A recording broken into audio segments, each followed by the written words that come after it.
মুমিন মুসলমান ভাইরা আমার, আল্লাহ পাক রব্বুল আলামিন আপনার আমার জন্য সেই সরল সঠিক পথ পাওয়ার জন্য আল্লাহ পাক আমাদেরকে লিখিত নির্দেশনা দিয়েছেন। তার নাম হলো কিতাবুল্লাহ। কোরআনুল কারীমের মধ্যে আল্লাহ পাক রব্বুল আলামিন বিভিন্ন জায়গার মধ্যে আল কোরআনুল কারীম উল্লেখ করার পরে এই কোরআনুল কারীমের কাজ কি হবে, এই কোরআনুল কারীম কি করবে, এই জিনিস আল্লাহ উল্লেখ করেন। কালামুল্লাহের মধ্যে রব বলেন, ইন্না হাযাল কুরআনা ইয়াহদি। আল্লাহ পাক রব্বুল আলামিন বলেন, এই কিতাব তোমাদেরকে ইয়াহদি পথ প্রদর্শন করবে।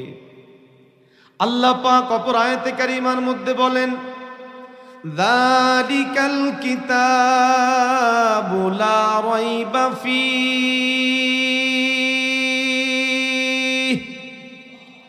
হুদাল লিল মুত্তাকিন।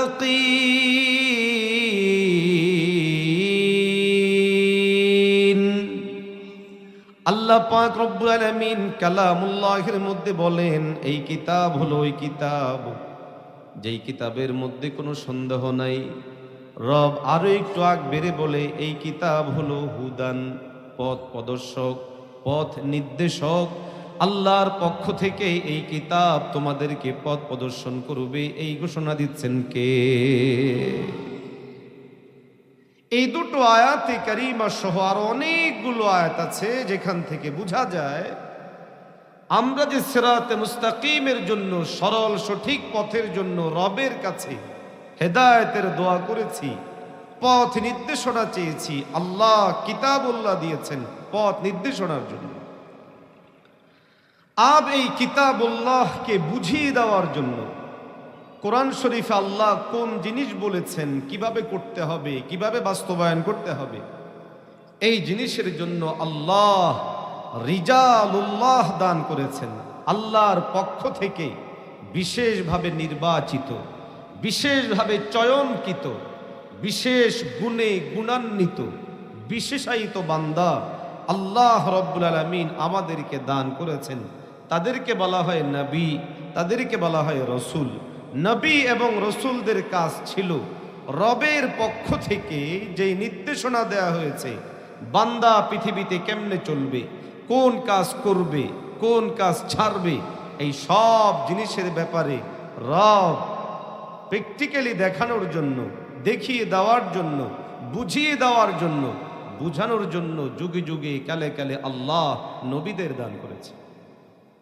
মুমিন মুসলমান ভাইরা আমার, আল্লাহ পাক রব্বুল আলামিন আপনার আমাকে দান করেছেন আখিরি নবী, নবী মুহাম্মদুর রাসূলুল্লাহ সাল্লাল্লাহু আলাইহি ওয়াসাল্লাম। আল্লাহ পাক রব্বুল আলামিন নবীজি মুহাম্মদুর রাসূলুল্লাহ সাল্লাল্লাহু আলাইহি ওয়াসাল্লামকে দান করার পর রব আমাদের জন্য নবী হিসেবে যাকে দান করেছেন তিনি সর্বশেষ, সর্বশ্রেষ্ঠ, সর্বোত্তম চরিত্রের অধিকারী এবং সর্বগুণের চূড়ান্ত পর্যায়ের গুণান্বিত যিনি, তিনি হলেন নবী মুহাম্মদুর রাসূলুল্লাহ সাল্লাল্লাহু আলাইহি ওয়াসাল্লাম। আল্লাহ পাক রব্বুল আলামিন নবীজি মুহাম্মদুর রাসূলুল্লাহ সাল্লাল্লাহু আলাইহি ওয়াসাল্লামকে পাঠানোর পর কালামুল্লাহের মধ্যে নবীজি সম্পর্কে ঘোষণা দিয়ে রব বলেন, মুহাম্মাদুর রাসূলুল্লাহ। আল্লাহ পাক রব্বুল আলামিন নবী মুহাম্মাদুর রাসূলুল্লাহ সাল্লাল্লাহু আলাইহি ওয়াসাল্লামের ব্যাপারে বলেন, মুহাম্মদ হলো রসুল। দিল থেকে বলেন কার? আল্লাহ বলেন মুহাম্মদ আমার রসুল সাল্লাল্লাহু আলাইহি ওয়াসাল্লাম। নবীজির কাজ কি হবে, নবীজির ব্যাপারে আমাদের কাজ কি হবে, রব কালামুল্লাহের পরতে পরতে পরতে পরতে সে সব কিছু বলেছেন। রব বলেন, মা আতাকুমুর রাসূলু ফাখুযুহু ওয়ামা নাহাকুম আনহু ফান্তাহু। মুসলমান ভাইরা আমার, আল্লাহ পাক রব্বুল আলামিন কালামুল্লাহের মধ্যে বলেন, মুহাম্মদকে আমি রসুল হিসেবে দিলাম তোমাদের। মুহাম্মদকে রব বলেন রসুল্লাহ, মুহাম্মদ হলো রসুল আমার। রব বলেন মুহাম্মদুর রসুল্লাহের কাজ কি হবে, তোমাদের দায়িত্ব কি হবে। মুহাম্মদুর রসুল্লাহের দায়িত্ব বর্ণনা করে রব পরিষ্কার বলেন, আমি নবীকে যা যা দিব, তিনি তোমাদের কাছে যা যা নিবেন তোমরা সেগুলো করবে। নবী যা ছাড়তে বলবে তা তোমরা ছাড়বে। কালামুল্লাহের মধ্যে আল্লাহ পাক বলেন, আতিউল্লাহ ওয়া আতিউর রাসূল, হে পৃথিবীবাসী আল্লাহর আনুগত্য করো, নবীজির আনুগত্য করো, উলিল আমরের আনুগত্য করো। আল্লাহ পাক কালামুল্লাহের মধ্যে পয়গম্বর আলাইহিস সালাতু ওয়াস সালামকে সর্বদিক বিবেচনায় সার্টিফাই করেছেন। রব কালামুল্লাহের মধ্যে বলেন, ওয়া ইন্নাকা লাআলা খুলুকিন আযীম।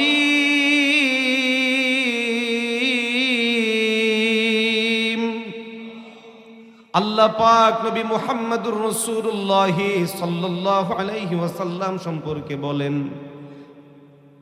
হে নবী, ওয়া ইন্নাকা লাআলা খুলুকিন আযীম, আপনি উত্তম চরিত্রের অধিকারী ঘোষণাকার।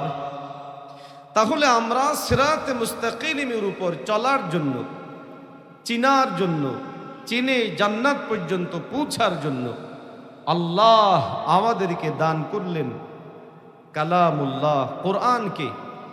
কোরআনের পরতে পরতে নির্দেশনা দেয়া আছে, কোন পথে চলবো, কিভাবে চলবো, কোথায় যাব। অনুরূপভাবে আল্লাহ আমাদেরকে দিলেন আদর্শ হিসেবে নবী মুহাম্মদুর রাসূলুল্লাহ সাল্লাল্লাহু আলাইহি ওয়াসাল্লামকে।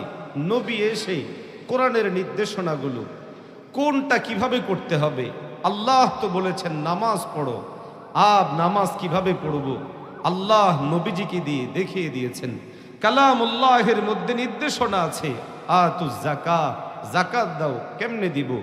আল্লাহর নবীর মাধ্যমে আল্লাহ আমাদেরকে সেই জিনিসগুলো প্র্যাকটিক্যালি ভাবে দেখিয়ে দিয়েছে। হাদিস শরীফের মধ্যে নবীজি এই বিষয়টা আরেকটু পরিষ্কার করে বলেন, قال رسول الله صلى الله عليه وسلم تركت فيكم أمرين لن تضلوا ما تمسكتم بهما كتاب الله وسنة رسوله। পয়গম্বর আলাইহিস সালাতু ওয়াস সালাম বলেন, হে দুনিয়াবাসী, তারাকতু ফীকুম আমরাইন, আমি তোমাদের মাঝে দুটো জিনিস ছেড়ে গেলাম। এক, কিতাবুল্লাহ, দুই, সুন্নাত রাসূল।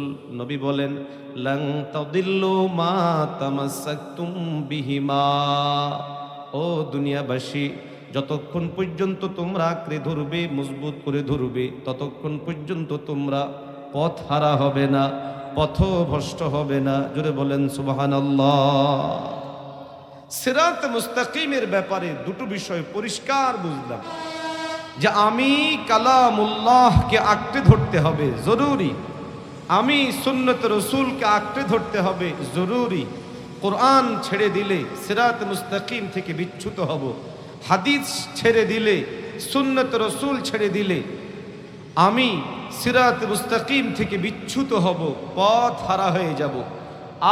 এই কোরআন এবং হাদিস আপনি আমি আমার পর্যন্ত আসতে শক্তিশালী মাধ্যম হলো নবীজি সাল্লাল্লাহু আলাইহি ওয়াসাল্লামের সাহাবীরা, যারা নবীর কাছে ছিলেন, যারা নবীজি সাল্লাল্লাহু আলাইহি ওয়াসাল্লামের ওয়াহি কানে শুনেছেন, নবীকে চোখে দেখেছেন, নবীর বলা ওয়াহিগুলোকে হাত দ্বারা লিখেছেন।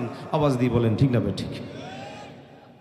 কোনটা নবীর কথা, কোনটা নবীর কথা নয়, কোনটা ইসলাম, কোনটা ইসলাম নয়, কোনটা শরীয়ত, কোনটা শরীয়ত নয়, এই সমস্ত বিষয়গুলো জানার জন্য, বুঝার জন্য, আমাদের পর্যন্ত পৌঁছার জন্য নবীজির পরেই যেই শক্তিশালী মাধ্যম, সেই মাধ্যম হলো সাহাবায়ে কেরাম, গোটা দুনিয়ার সমস্ত ওলামারা একমত, সেটা হলো এই দ্বীন ও শরীয়তের ব্যাপারে, ইসলামের ব্যাপারে, কোরআনের ব্যাপারে, সুন্নাহের ব্যাপারে, শরীয়তের ব্যাপারে, হাদিসের ব্যাপারে নবীজি সাল্লাল্লাহু আলাইহি ওয়াসাল্লামের সাহাবীরা যেই কথা বলেছে ওই কথা বস্তুনিষ্ঠ, ওই কথা সঠিক, এবং ওই কথার উপর যদি কেউ আমল করে তারা হেদায়েত হয়ে যাবে। যদি বলেন সুবহানাল্লাহ। ব্যাপারটা বুঝার জন্য আমি আরেকটু ক্লিয়ার করি। সূরা ফাতিহার মধ্যে আমরা দোয়া করেছি কি? ইহদিনাস সিরাতাল মুস্তাকিম। আমরা দোয়া করেছি আল্লাহ ইহদিনা, আমাদেরকে হেদায়েত দেন।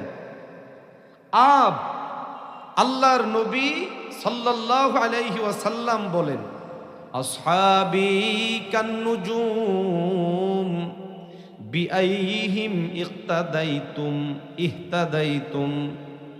আল্লাহর নবী বলেন, আমার সাহাবীরা আকাশের তারকার মতো। আকাশের তারকাগুলো যেমন পথহারা মানুষকে পথ দেখায়, পথ ভোলা নাবিককে পথ চিনতে সহায়তা করে, নবীর ভাষায় নবী বলেন ফাকাদ ইহতাদাও, তোমরা হেদায়েত পাবে, হেদায়েত প্রাপ্ত হবে। সূরা ফাতিহায় আমরা দোয়া করেছি আল্লাহ হেদায়েত দেন। রব বলেছেন কিতাব দিলাম, হেদায়েত পাবে। রব বলেছেন নবী দিলাম, হেদায়েত পাবে। নবী বলেন আমার সাহাবীদের রেখে গেলাম, তোমরা আমার সাহাবীদের আনুগত্য করো, অনুসরণ করো, তাহলে তোমরা হেদায়েত পাবে। যদি বলেন সুবহানাল্লাহ। কালামুল্লাহের মধ্যেও আল্লাহ রাব্বুল আলামিন পরিষ্কার বলেছেন, قال الله تبارك وتعالى فإن آمنوا بمثل ما آمنتم به فقد اهتدوا। কালামুল্লাহের সূরা বাকারা 137 নম্বর আয়াত। আল্লাহ পাক নবীজি মুহাম্মদুর রাসূলুল্লাহ সাল্লাল্লাহু আলাইহি ওয়াসাল্লামের মাধ্যমে জানালেন, ও নবী, আপনার সাহাবী যারা, তারা যেইভাবে ঈমান এনেছে, কেউ যদি ঈমান আনে তারা হেদায়েত পাবে। সূরা ফাতিহার মধ্যে দোয়া করলাম আল্লাহ হেদায়েত দাও।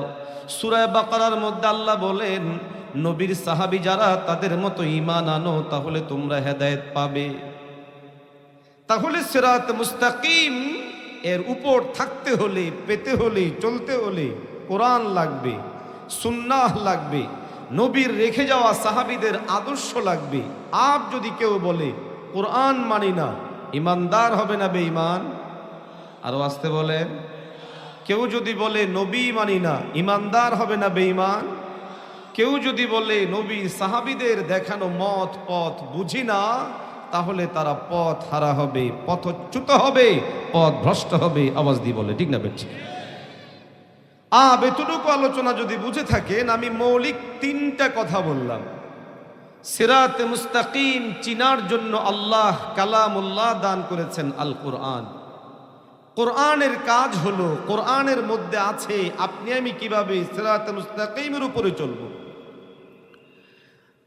দ্বিতীয় নাম্বার হলো সিরাতে মুস্তাকিমের জন্য প্রিয় রাসূল সাল্লাল্লাহু আলাইহি ওয়াসাল্লামের উসওয়া, আদর্শ। কেউ যদি নবীর উসওয়া মেনে চলে, সিরাতে মুস্তাকিমের উপরে চলবে। 3 নাম্বার বললাম, নবীর বক্তব্য থেকে এবং কালামুল্লাহের বক্তব্য থেকে হেদায়েতের পথ, সিরাতে মুস্তাকিম চিনা, জানা, বুঝা এবং চলার জন্য মাধ্যম হলো নবীর সাহাবায়ে কেরাম। এইগুলোর মধ্যে বিভাজনের সুযোগ নাই। আজ সারা দুনিয়ার বেঈমানরা ইসলামের বিরুদ্ধে ঈমানদারদেরকে সিরাতে মুস্তাকিম থেকে দূরে সরানোর জন্য কখনো সরাসরি ইসলাম ও মুসলমানদেরকে আক্রমণ করে, কোরআনের উপর আগ্রাসী ভূমিকা পালন করে, কোরআন জ্বালিয়ে দেয়, কোরআন ছিঁড়ে ফেলে, কোরআন পুড়িয়ে ফেলে। কখনো নবীজি সাল্লাল্লাহু আলাইহি ওয়াসাল্লামের ব্যঙ্গচিত্র নির্মাণ করে, নবীজিকে কটূক্তি করে, নবীজির নাম ব্যঙ্গ বিদ্রোহ করে। কখনো কখনো বুঝে হোক কিংবা না বুঝে হোক, কোনো ভাই নবী সাল্লাল্লাহু আলাইহি ওয়াসাল্লামের রেখে যাওয়া সাহাবায়ে কেরামদের ব্যাপারে কুৎসা রটায়, নবীর সাহাবায়ে কেরামদের দোষ চর্চা করে, দোষ চর্চা করাকে বৈধ মনে করে। আপনি আমি আমার জায়গা থেকে অবস্থান পরিষ্কার করে রেখে দেওয়া জরুরি। সেটা হলো এই সিরাত মুস্তাকিমের উপর থাকতে হলে, সিরাত মুস্তাকিমের উপর চলতে হলে কালামুল্লাহ ব্যতীত, নবীর আদর্শ ব্যতীত, নবীর সাহাবায়ে কেরামদেরকে আনুগত্য করা ব্যতীত আমাদের কোনো উপায়, আওয়াজ দিয়ে বলেন, উপায় আছে? হাজিরিন, গোটা দুনিয়ার বেঈমানরা এই কথাগুলো জানে যে ইমানদারদের পাওয়ার হাউস কোরআন, ইমানদারদের পাওয়ার হাউস আদর্শিকভাবে নবী মুহাম্মদুর রাসূলুল্লাহ সাল্লাল্লাহু আলাইহি ওয়াসাল্লাম। ইমানদারদের চলার জন্য আদর্শ মাপকাঠি, মেয়ারে হক, সত্যের মাপকাঠি নবীর সাহাবীরা। ফলে যুগে যুগে, কালে কালে, বিভিন্ন সময়ে দ্বীন ও ঈমান ও ইসলামকে মিটিয়ে দেওয়ার জন্য কোরআনুল কারীমের বিরুদ্ধে চক্রান্ত হয়েছে, নবীর বিরুদ্ধে হয়েছে, নবীর সাহাবায়ে কেরামদের মধ্যে হয়েছে, নবীর সাহাবায়ে কেরামদের বিরুদ্ধে হয়েছে। ইতিহাস সাক্ষী, যেই যুগে ফিতনা যেই আন্দাজে এসেছে, হক ও হক্কানিয়ত এর বিপরীতভাবে শক্তিশালীভাবে ময়দানে এসেছে। যদি কখনো কোরআনকে জ্বালিয়ে দেওয়ার ফিতনা এসেছে, তো বুকে কোরআনকে ধারণ করার জন্য লাখো মর্দে মুমিন সেখানে দাঁড়িয়ে গেছে। নবীর আদর্শকে নিঃশেষ করে দেওয়ার চক্রান্ত করা হয়েছে। নবীর লাখো আশিক জীবন বাজি রেখে ময়দানে নেমেছে, নবীর ইজ্জত রক্ষায় জীবন বিলিয়ে দিয়েছে।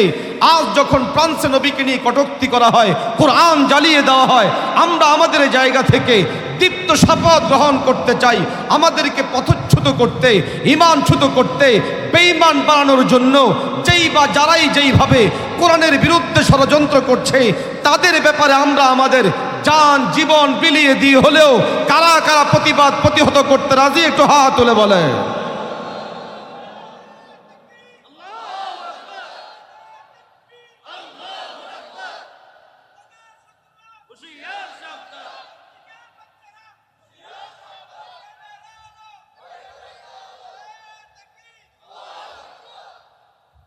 আমি দাবি করেছি আমাদেরকে পথচ্যুত করতে, ঈমান ও ইসলামকে নিভিয়ে দিতে বেঈমানরা ষড়যন্ত্র করে। এটা বাস্তব না শুধু দাবি? আরো আসতে বলেন, জোরে বলেন। কালামুল্লাহের মধ্যে রব বলেছে, قال الله تبارك وتعالى ومكر الله والله خير الماكرين।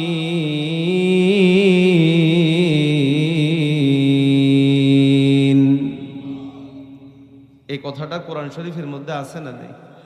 আল্লাহ বলেন ওয়ামাকারু, তারা ষড়যন্ত্র করে। তারা কারা? বেঈমানেরা। তারা কারা? কাফেরেরা। তারা কারা? মুশরিকেরা। কেন করে? কোন উদ্দেশ্যে করে? টার্গেট কি? রব অন্য আয়াতে বলে ইউরিদুনা লিইউতফিউ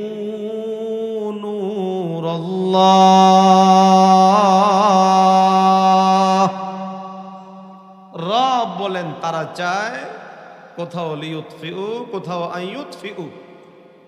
ইতফা মানে নিভায়া দেওয়া, মিটায়া দেওয়া, শেষ করে দেওয়া, লীন করে দেওয়া, বিলীন করে দেওয়া।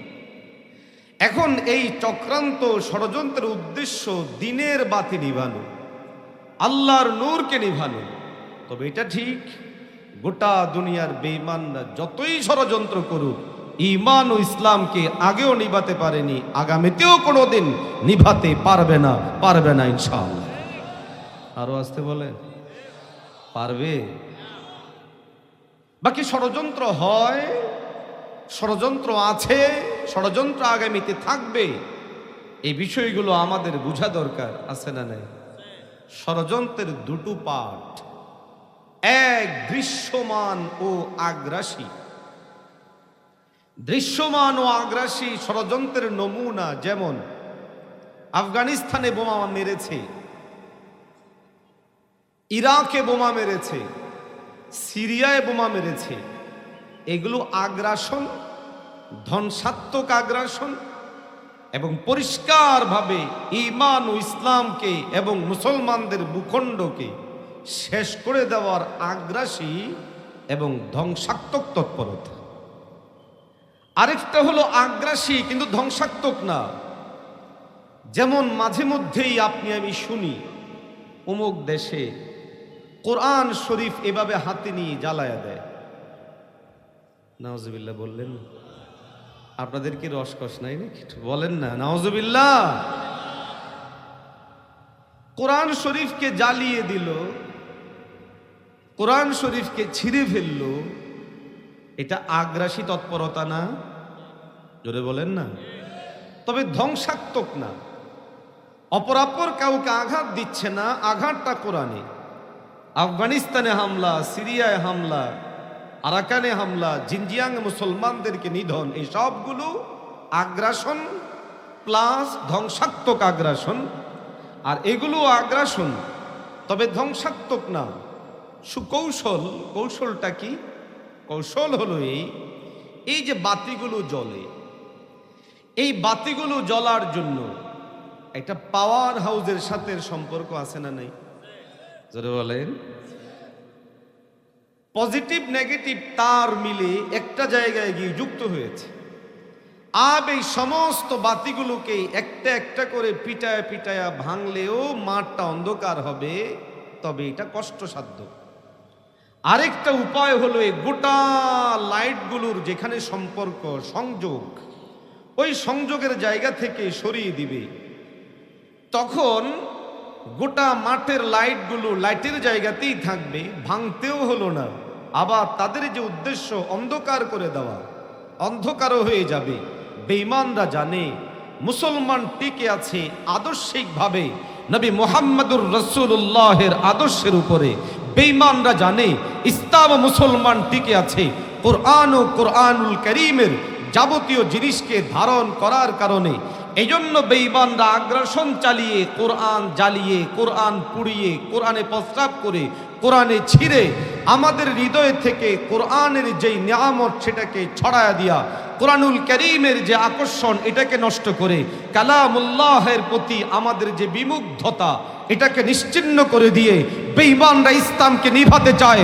ওহে যুবকেরা, তপ্ত শপথ নিতে হবে পৃথিবীর যেই কোনো প্রান্তেই বেঈমানরা কোরআন মিটায় দেওয়ার জন্য, নবীর আদর্শকে নিঃশেষ করে দেওয়ার জন্য, আমার নবীর বিরুদ্ধে যারা ব্যঙ্গ বিদ্রুপ করে, কটূক্তি করে, আজে বাজে কথা বলে, তাদের বিরুদ্ধে কারা কারা প্রতিবাদ করতে রাজি একটু হাত তুলে বলার ইনশাআল্লাহ।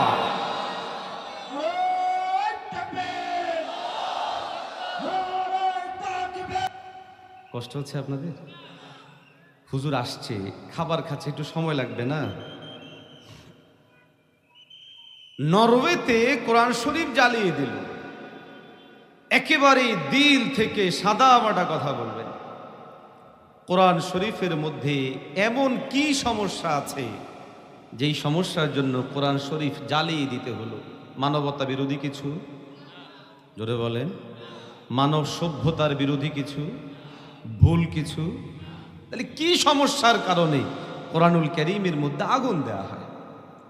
একইভাবে আমাদের নবী মুহাম্মদুর রাসূলুল্লাহ সাল্লাল্লাহু আলাইহি ওয়াসাল্লাম, যাকে আমরা আমাদের জান, জীবন, প্রাণ, কলিজা, সন্তান, সম্পদ সবকিছু থেকে বেশি ভালোবাসি, আওয়াজ দিয়ে বলে ঠিক না বেটা?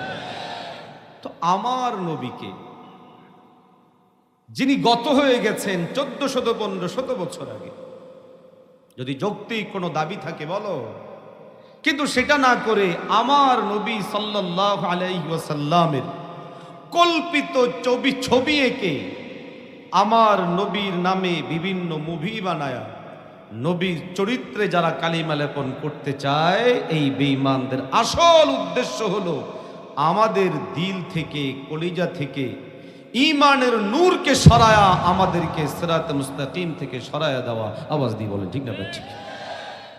যুগে যুগে, কালে কালে, সময়ে সময়ে বেঈমানদের এই অপতৎপরতা ছিল। এগুলো আগ্রাসী তৎপরতা ইসলামের বিরুদ্ধে।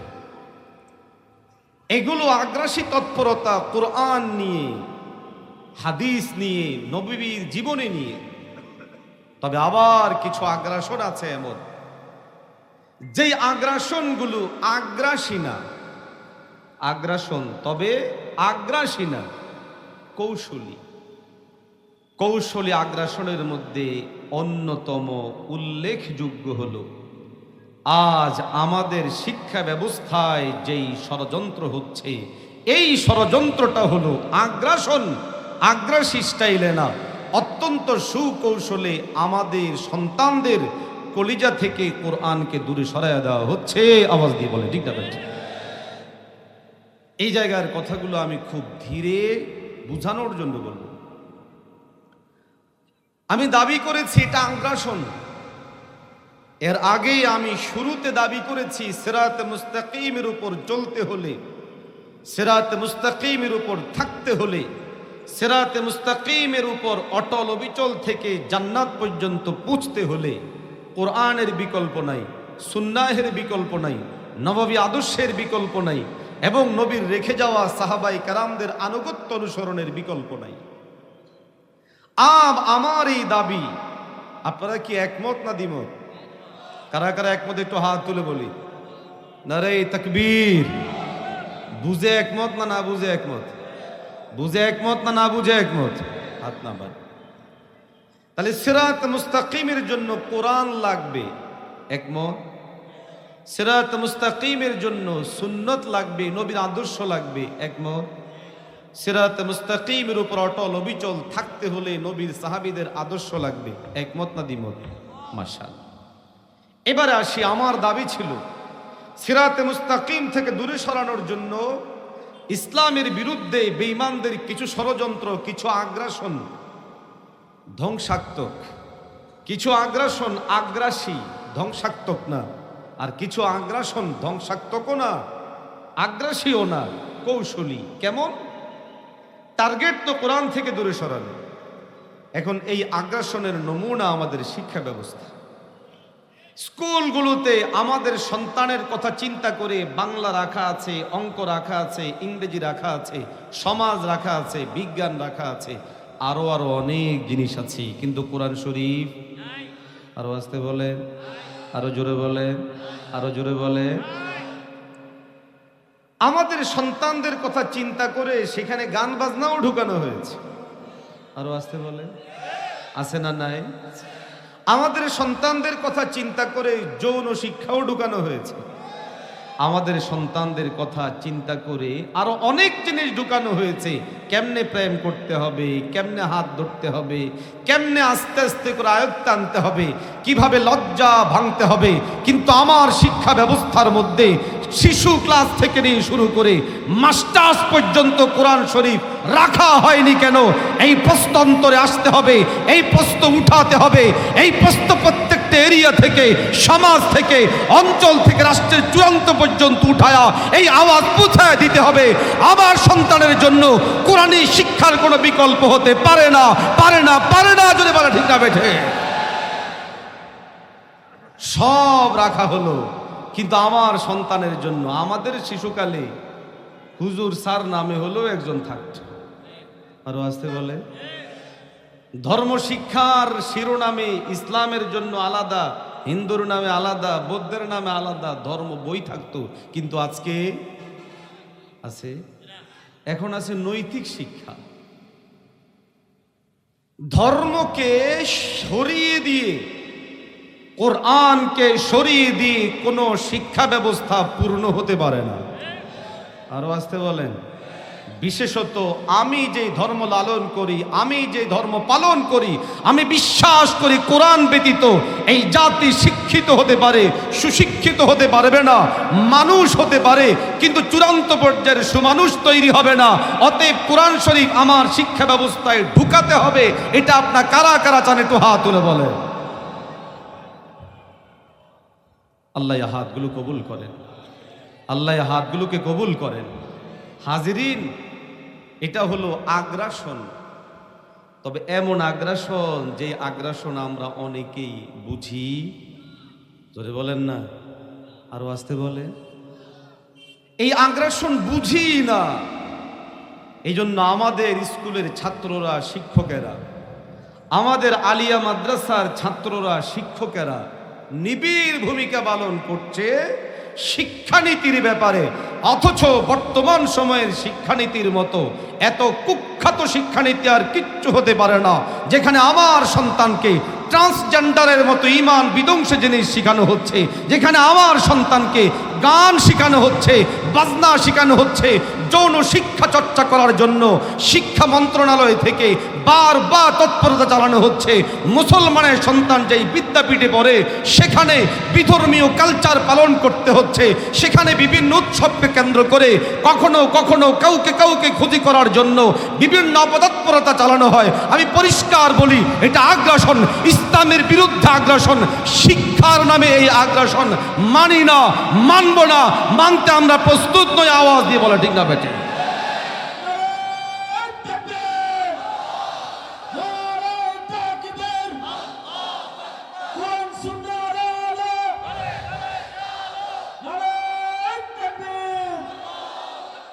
আল্লাহ আমাদেরকে সহি বুঝ দান করেন।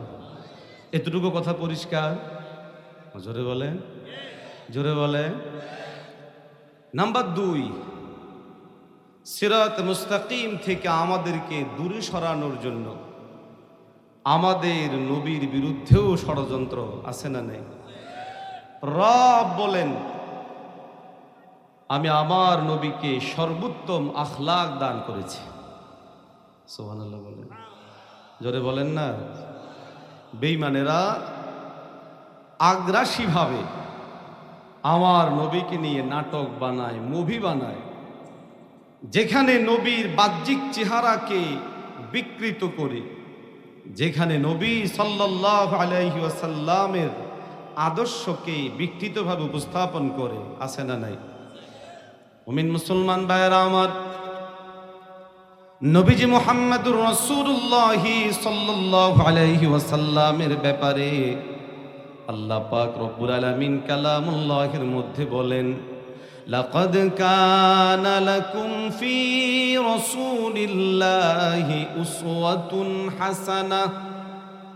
বেঈমানেরা নবীজি মুহাম্মদুর রাসূলুল্লাহ সাল্লাল্লাহু আলাইহি ওয়াসাল্লামের এই আদর্শিক জায়গা যেটা আল্লাহ পাক আমাদেরকে দান করেছেন, আল্লাহ বলেছেন, হে দুনিয়াবাসী, আমি তোমাদের জন্য নবীজি মুহাম্মদুর রাসূলুল্লাহ সাল্লাল্লাহু আলাইহি ওয়াসাল্লামকে দিলাম। পয়গম্বর আলাইহিস সালাতু ওয়াস সালামের জীবনের মধ্যে তোমাদের জন্য রয়েছে উত্তম আদর্শই ঘোষণাকার।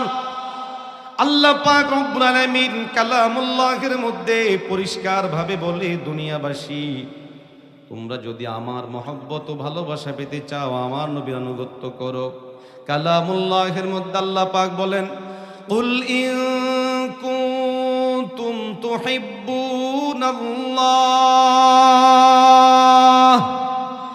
ফাত্তাবিউনি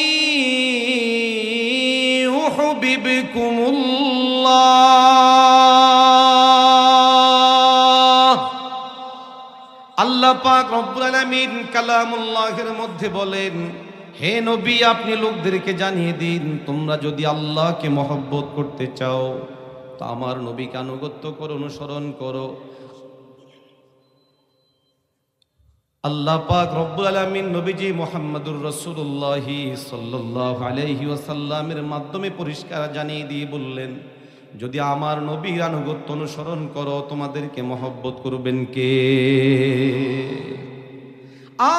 নবীজি সাল্লাল্লাহু আলাইহি ওয়াসাল্লামের বিরুদ্ধে আগ্রাসী তৎপরতা হলো নাটক বানানো, সিনেমা বানানো, ব্যঙ্গ বিদ্রোহ করা। নবীর বিরুদ্ধে কৌশলী অপতৎপরতা হলো নবীজি সাল্লাল্লাহু আলাইহি ওয়াসাল্লামকে মাসুম না মানা। 3 নাম্বার যে কথা বলেছিলাম সিরাত মুস্তাকিমের, সেটা হলো এই, প্রিয় রাসূল সাল্লাল্লাহু আলাইহি ওয়াসাল্লাম যেই পথ দেখিয়েছেন, আল্লাহ যে পথের কথা বলেছেন, এই পথ চিনার জন্য আমাদের জরুরি হলো নবীজি সাল্লাল্লাহু আলাইহি ওয়াসাল্লামের সাহাবায়ে কেরামদের আনুগত্য করা, অনুসরণ করা। সাহাবায়ে কেরামরা নবীর আমলগুলো যেভাবে বলে গেছেন সেইভাবে করা। আওয়াজ দিয়ে বলে ঠিক না বেঠে? মুহতারাম হাজিরিন, আপনি আমি আমাদের জায়গা থেকে এই বিষয়গুলো বোঝা জরুরি, উম্মাহকে বোঝানো জরুরি। প্রথমত সিরাত মুস্তাকিমের জন্য আল্লাহর কাছে দোয়া করা, আল্লাহ আমাদেরকে সিরাতে মুস্তাকিমের উপরেই রাখেন, যেই পথ আমাদেরকে জান্নাত পর্যন্ত পৌঁছায়। রাজি আছি তো ইনশাআল্লাহ? রাজি আছি তো ইনশাআল্লাহ? মুহতারাম হাজিরিন, আপনাদের জন্য আজকের এই আয়োজন আমাদের ওলামায়ে কেরামদের কর্তৃক। আপনারা এই আয়োজনে খুশি না বেজার? আরো আসতে বলেন, জোরে বলেন না। ওলামায়ে কেরাম মহিউস সুন্নাহ ওলামা পরিষদ গঠন করে কি কি কাজ করেছে, কি কি কাজ করবে, এটা জানিয়েছে আপনাদের। এখন আপনারা যদি মহিউস সুন্নাহ ওলামা পরিষদের সাথে সঙ্গ দেন, থাকেন, লাভ হবে না লস?